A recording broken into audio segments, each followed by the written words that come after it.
To je plné neštěstí. To je strašný. Anička, ne? Oni tam asi jsou mohli taky keci, že mohou, že díky bohu, jo, ale Jondi, chceš? jsem říkal teda jako, Jonda chce vždycky. sorry, Jonda jako poprdele.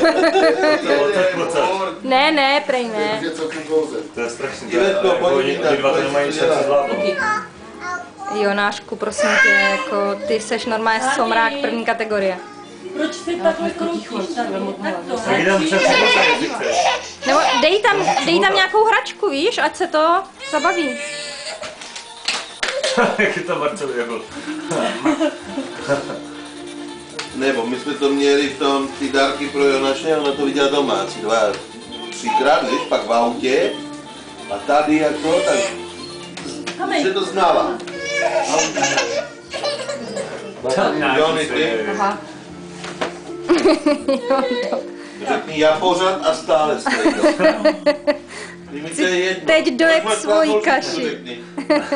Katy, a co ty? Ne, Ty nechceš? dobrý, no, sorry. Dej. Můžu mu to ještě dávat. Jo, dej mu to. Anany, Hele, on kdyby nechtěl, tak jako taky nejí, jo. Tak... Na to, Katrinku. dal na jogurt. Jdi do fronty na jogurt. A babě, jako co? A vy mi tvrdíte, že neměl hlad. Ale ona se směje. Jak můj tata. Ty mě Neříkej svoje. Ty Neříkej. chytla za tu čárnu.